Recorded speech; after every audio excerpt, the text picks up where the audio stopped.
Salam kesejahteraan, salam kebebasan ya buat dulur-dulur semua. Khusus pikiran bawah sadar dan syukur ini saya jadikan beberapa part nggih. Memang agak rumit untuk dipahami, agak rumit terutama buat saudara-saudaraku semua yang masih awam tentang kesadaran. Ibarat tembok yang terus dipukul, digempur, maka tembok tersebut akan runtuh.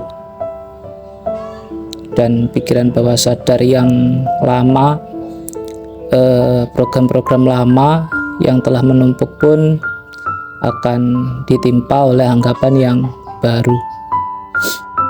Seperti itu nggih.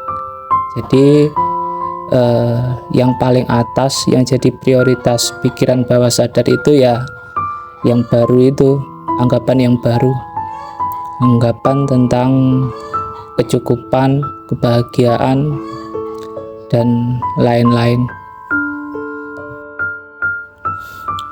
Nah, di situ menggempurnya berkali-kali nggih, berkali-kali. Setiap hari ya seperti itu terus.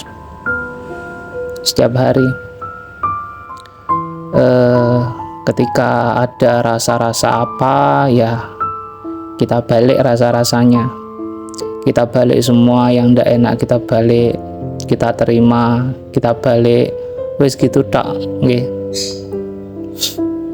Dengan semua yang sudah terbalik semua, maka kita seolah-olah itu bukan seolah-olah nggih, memang kita akan menjadi seseorang yang baru dengan pemikiran yang baru.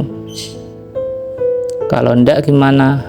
Kalau ndak ya muter saja seperti itu. Kejadian hari ini, semua kejadian hari ini itu bukan sebuah kebetulan. Semuanya bukan kebetulan. Kejadian hari ini adalah pengulangan dari kejadian yang kemarin.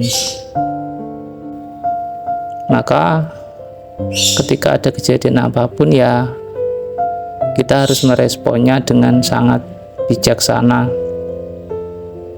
supaya tidak mengulang untuk beberapa kalinya. Semua kejadian yang kita alami sehari-hari itu merupakan isi dari buku kecil diri kita sendiri nggih. Buku kecil itu terisi dari berbagai macam catatan kehidupan kita, tentang sikap kita, tentang pola pikir kita, tentang rasa kita, dan bla bla bla. Selama buku kecil itu tidak dirubah sama sekali di episode kehidupan yang ini, maka episode kehidupan selanjutnya pun ya tetap sama saja, tidak ada perubahan sama sekali. Dan buku kecil itu tersimpan rapi dalam pikiran bawah sadar kita. Kalau mau membaca buku kecilnya itu ya mudah, tinggal kita amati saja setiap kejadian yang terjadi pada hidup kita, setiap detik, setiap menit, yaitu adalah isi dari buku kecil milik kita gitu. Misal kemarin ada kejadian yang membuat rasa kita gelisah dan kita hanyut di dalam rasa itu, rasa gelisah itu. Maka entah kapan, besok, lusa, atau kapan, maka akan ada lagi kejadian serupa yang memaksa kita untuk gelisah. Begitupun juga kejadian-kejadian yang lain, kejadian-kejadian tentang kesedihan, kecemasan, ketakutan. Ketika kita tidak menyadarinya, kita terhanyut di dalam rasa-rasanya, maka ya akan terulang lagi kecemasannya, ketakutannya, semua, nggih.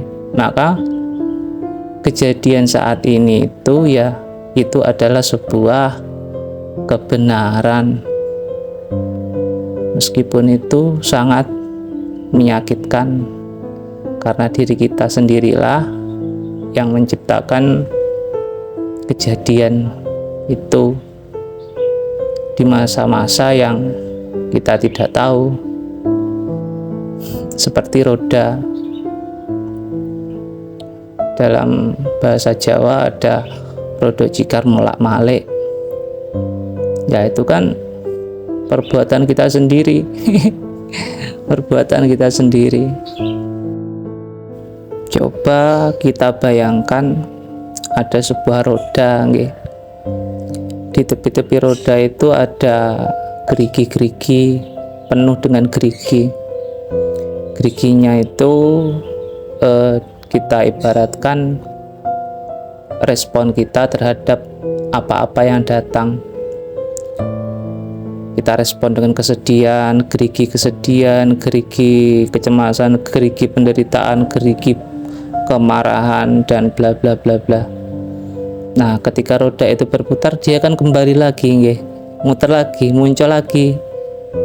Nah, ketika pikiran sadar kita telah merubah gerigi-gerigi isi dari gerigi itu, ya perputaran rodanya otomatis juga akan berubah dengan sendirinya. Pada awal-awalnya tidak akan mudah, nggih, untuk mengenali rasa sendiri, pikiran sendiri.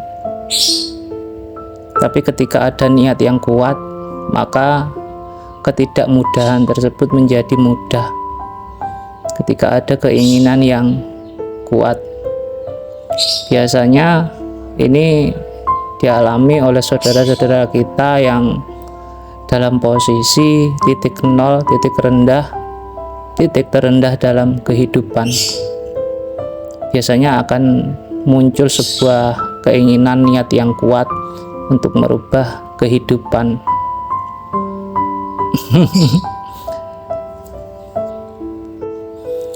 Dengan menjadi manusia yang baru, dengan pemikiran baru, rasa-rasa yang baru, anggapan yang baru, maka kehidupannya pun juga akan baru. Oke. Yang merubah diri kita ya diri kita sendiri. Ini sesuatu yang sangat tidak disadari oleh saudara-saudara kita yang di luar. Ya itu karena anggapannya ya rezeki itu yang ngatur ya Allah, nggih. Yang ngatur Allah. Wes pokok semuanya Allah. Loh, di situ kan Allah itu siapa? Kan seperti itu nggih harusnya kita berpikirnya. Allah itu siapa?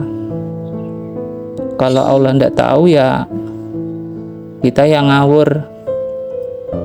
Seperti perahu yang berada di tengah lautan kemarin, mesinnya mati, ya ngikut ombak kemana ngikut.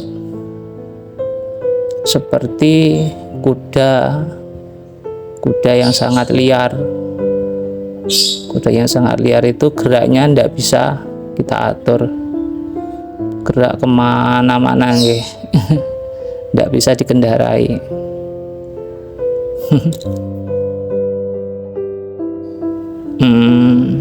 informasi tentang syukur dan pikiran bawah sadar pun telah selesai. Semoga bisa bermanfaat dan tetaplah sebisa mungkin pada keadaan kondisi pikiran sadar. Nggih. Selalu mengenali rasa-rasa sendiri, pikiran-pikiran sendiri, selalu mengenali awal kemunculan rasa dan pikiran sendiri. Salam kesejahteraan, salam kebebasan.